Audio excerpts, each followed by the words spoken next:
স্থানীয় সংবাদ পড়ছি সংযুক্তা সিংহ। বিশেষ বিশেষ খবর।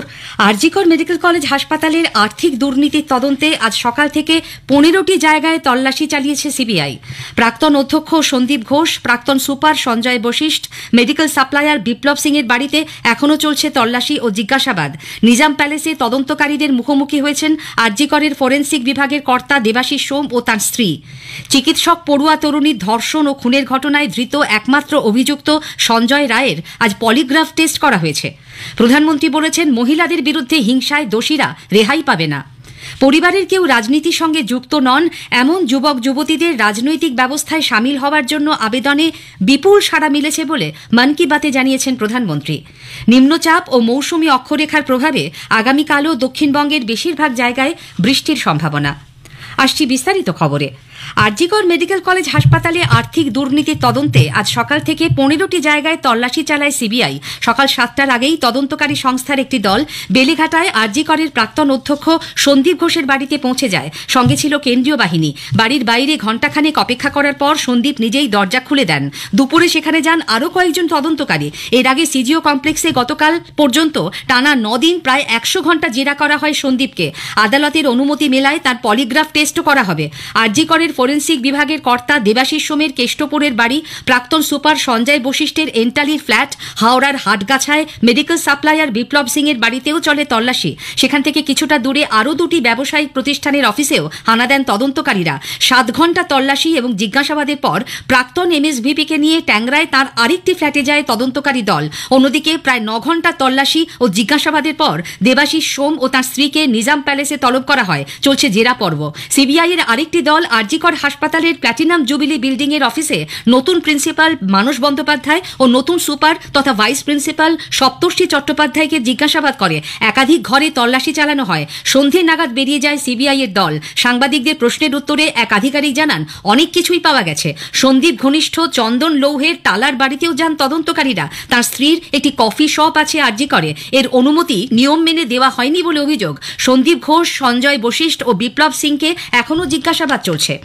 আরজিকর মেডিকেল কলেজ হাসপাতালের চিকিৎসক পড়ুয়া তরুণীর ধর্ষণ ও খুনের ঘটনায় ধৃত একমাত্র অভিযুক্ত সঞ্জয় রায়ের আজ পলিগ্রাফ টেস্ট করা হয়েছে। বেলা 11:30 নাগাদ সিবিআই এর দল প্রেসিডেন্সি সংশোধনাগারে যায়। বেরিয়ে আসে প্রায় 4 ঘণ্টা পর। এর আগে দিল্লির ফরেন্সিক সায়েন্স ল্যাবরেটরির মনস্তত্ত্ব ও আচরণ বিশেষজ্ঞের সামনে সঞ্জয়কে জেরা করেন তদন্তকারীরা।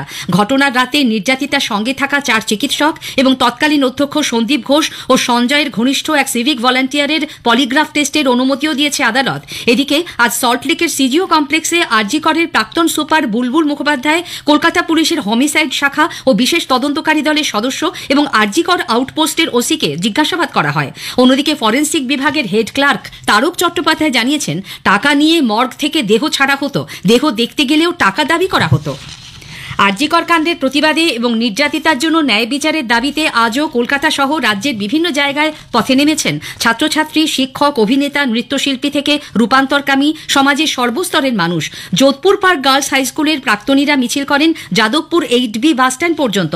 পার্ক সার্কাস রামলীলা ময়দান থেকে মিছিল করেন নাগরিক সমাজের বহু মানুষ। টালিগঞ্জ পাড়ার অভিনেতা, অভিনেত্রী, কলাকুশলীরাও প্রতিবাদে সামিল হন। হাওড়ার 6টি স্কুলের প্রাক্তন ছাত্রছাত্রীদের প্রতিবাদ মিছিল হাওড়া ময়দান থেকে শুরু হয়ে বিভিন্ন পথ পরিক্রমা করে।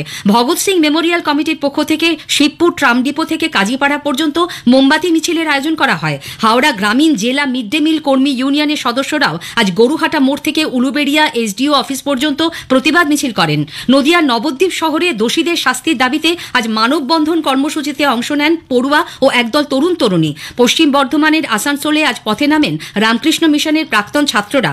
শিক্ষক, শিক্ষিকা ও শিক্ষাকর্মীদের নিয়ে গঠিত টিচার্স ফর আরজিকর সংগঠনের পক্ষ থেকে মেদিনীপুর শহর পরিক্রমা করা হয়। বিজেপি আরজিকরের নির্যাতিতা স্মরণে আগামীকাল সন্ধ্যায় প্রদীপ জ্বালানোর কর্মসূচি নিয়েছে। শ্যামবাজারে দলের ধর্ণা মঞ্চ থেকে আজ দলের রাজ্য সভাপতি সুকান্ত মজুমদার ন্যায় বিচারের দাবিতে জন্মাষ্টমীর দিন রাজ্যের প্রতিটি মানুষকে সন্ধ্যে 6টা থেকে 7টা পর্যন্ত প্রদীপ জ্বালানোর আবেদন জানিয়েছেন। আরজিকর হাসপাতালে তরুণী চিকিৎসককে ধর্ষণ ও খুনের ঘটনা নিয়ে সকলেই চরম হতাশার মধ্যে রয়েছেন বলে কংগ্রেস নেতা অধীর রঞ্জন চৌধুরী মন্তব্য করেছেন। কোথায় পোস্টমর্টম, কারা করলো, কখন করলো, কি পেল, যারা পোস্টমর্টমের জন্য সমস্ত তথ্য নিয়ে এসেছিল তারা কারা, তারা কি দিল, কেন দিল না, তার ভিডিওগ্রাফি যারা তদন্তকারী সংস্থা তারা দেখবে এগুলো। চরম হতাশার মধ্যে আমরা এখন রয়েছে। যেমন তাদের পরিবার তেমন আমরাও হতাশ হচ্ছি যে গোটা তদন্ত প্রক্রিয়াকে বিপথে চালিত করা হচ্ছে না। তো আরজিকর কাণ্ডের প্রতিবাদে 27শে আগস্ট মঙ্গলবার একটি দফায় সকাল 9:30 থেকে 12:30 এবং বিকেল 3টে থেকে সন্ধে 6টা পর্যন্ত রাজ্য পুলিশ এক বার্তায় জানিয়েছে ওই কর্মসূচির জেরে পরীক্ষার্থীরা যাতে অসুবিধায় না পড়েন সেজন্য রাস্তায় পর্যাপ্ত সংখ্যক পুলিশ থাকবে। বিজেপির রাজ্য সভাপতি সুকান্ত মজুমদার আয়োজক ছাত্র সংগঠনকে বিষয়টির দিকে নজর রাখার আবেদন জানিয়েছেন। ছাত্র সমাজ অরাজনৈতিকভাবে এই আন্দোলনের ডাক দিয়েছে, যদিও কয়েকটি সাবজেক্টেরই পরীক্ষা সেদিন আছে, খুব বেশি সংখ্যায় ছাত্রছাত্রী হবে বলে আমার মনে হয় না। তবুও আমি সকলের কাছে আবেদন জানাবো যারা পরীক্ষার্থী তাদেরকে বিশেষভাবে সহযোগিতা করার জন্য, এবং যারা এই আন্দোলনকে লিড করছেন সেই ছাত্র সমাজের প্রতিনিধিদেরকে আমি অনুরোধ করব তাদের আন্দোলনের সাথে সাথে একটি বিশেষ টিম তৈরি রাখা, যে টিম পরীক্ষা দিতে যাওয়া ছাত্রছাত্রীদের হেল্প করবে। অন্যদিকে ডিওয়াইএফআই রাজ্য সম্পাদক মীনাক্ষী মুখোপাধ্যায় জানিয়েছেন তারা এই কর্মসূচিতে যোগ দিচ্ছেন না। এই কর্মসূচির উদ্যোক্তারা এই কর্মসূচির সাথে আমার নাম যুক্ত করে প্রচার করেছেন। এই কর্মসূচি সম্পর্কে আমি বা আমাদের ডিওয়াইএফআই এর বিস্তারিত কিচ্ছু জানা নেই।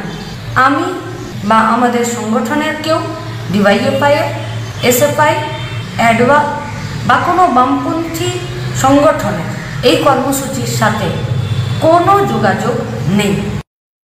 আরজিকর হাসপাতালে চিকিৎসক পড়ুয়ার ধর্ষণ ও খুনের নৃশংস ঘটনায় দেশজুড়ে প্রতিবাদ বিক্ষোভের মধ্যেই মহিলাদের বিরুদ্ধে ক্রমবর্ধমান অপরাধ নিয়ে কড়া বার্তা দিয়েছেন প্রধানমন্ত্রী নরেন্দ্র মোদী।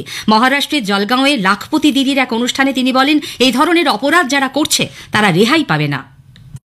महिलाओं के खिलाफ अपराध अक्षम्य पाप है। दोषी कोई भी हो वो बचना नहीं चाहिए। उसको किसी भी रूप में मदद करने वाले बचने नहीं चाहिए। अस्पताल हो, स्कूल हो, दफ्तर हो या फिर पुलिस व्यवस्था, जिस भी स्तर पर लापरवाही होती है सबका हिसाब होना चाहिए। আরজিকর হাসপাতালের পিজিটি চিকিৎসককে ধর্ষণ ও খুনের ঘটনায় তীব্র উষ্মা প্রকাশ করে বঙ্গরত্ন সম্মান ফিরিয়ে দেবার কথা ঘোষণা করেছেন আলিপুরদুয়ারের বিশিষ্ট সাহিত্যিক পরিমল দে। স্থানীয় সংবাদ শুনছেন আকাশবাণী কলকাতা কেন্দ্র থেকে। পরিবারের কেউ রাজনীতির সঙ্গে যুক্ত নন এমন যুবক যুবতীদের রাজনৈতিক ব্যবস্থায় সামিল হওয়ার জন্য আবেদনে বিপুল সাড়া মিলেছে বলে প্রধানমন্ত্রী নরেন্দ্র মোদী জানিয়েছেন। আকাশবাণীতে আজ তাঁর 113তম মন কি বাত অনুষ্ঠানে তিনি বলেন এ ব্যাপারে দেশের যুবদের কাছ থেকে অনেক চিঠি পেয়েছেন তিনি। बिना पॉलिटिकल बैकग्राउंड वाले 1 लाख युवाओं को पॉलिटिकल सिस्टम से जोड़ने का आह्वान किया है। मेरी इस बात पर जबरदस्त प्रतिक्रिया हुई है। इससे पता चलता है कि कितनी बड़ी संख्या में हमारे युवा राजनीति में आने को तैयार बैठे हैं। बस उन्हें सही मौके और सही मार्गदर्शन की तलाश है। দেশের প্রথম মহাকাশ দিবস উদযাপনের উল্লেখ করে তিনি বলেন বহু যুবক যুবতী মহাকাশ ক্ষেত্রে সংস্কারের ফলে উপকৃত হয়েছেন। হর ঘর তিরঙ্গা ও পুরা দেশ তিরঙ্গা অভিযানের সাফল্যের কথাও তুলে ধরেন প্রধানমন্ত্রী। स्वतंत्रता दिवस अब एक सामाजिक पर्व भी बनता जा रहा है। ये आपने भी अनुभव किया होगा। लोग अपने घरों को तिरंगा माला से सजाते हैं। स्वयं सहायता समूह से जुड़ी महिलाएं लाखों झंडे तैयार करती हैं। ई कॉमर्स प्लेटफॉर्म पर तिरंगे में रंगे सामानों की बिक्री बढ़ जाती है।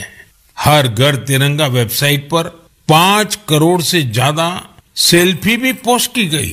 इस अभियान ने पूरे देश को एक सूत्र में बांध दिया है। সরকার নতুন ইউনিফাইড পেনশন স্কিম চালু করার যে সিদ্ধান্ত নিয়েছে বিভিন্ন কেন্দ্রীয় সরকারি কর্মচারী সংগঠন তাকে স্বাগত জানিয়েছে। পূর্ব রেল ও কলকাতা মেট্রো রেলের মুখ্য জনসংযোগ আধিকারিক কৌশিক মিত্র বলেছেন এর ফলে উপকৃত হবেন কেন্দ্রীয় সরকারি কর্মীরা। এখন থেকে সেন্ট্রাল গভর্নমেন্টের এমপ্লয়িরা অপশন পাবে যে নিউ ইউনিফাইড পেনশন স্কিমের মধ্যে তারা যুক্ত হতে পারবে কিনা। তাদের কাছে আরেকটা অপশনও থাকছে পুরনো যে এক্সিস্টিং নিউ পেনশন স্কিম সেটারও। তো এক্ষেত্রে যেটা 2004 সালে যে নিউ পেনশন স্কিম চালু হয়েছিল তাতে অনেকগুলি প্রবলেম ছিল বলে সাধারণ মানুষের মধ্যে কিছু কিছু ক্ষোভ ছিল। দক্ষিণ বাংলাদেশ ও তার লাগোয়া অঞ্চলের ওপর সৃষ্ট ঘূর্ণাবর্তের প্রভাবে একটি নিম্নচাপ ক্ষেত্র তৈরি হয়েছে। এর ফলে আগামীকালও দক্ষিণবঙ্গের বেশিরভাগ জায়গায় বৃষ্টি হবে। স্থানীয় সংবাদ শেষ হলো।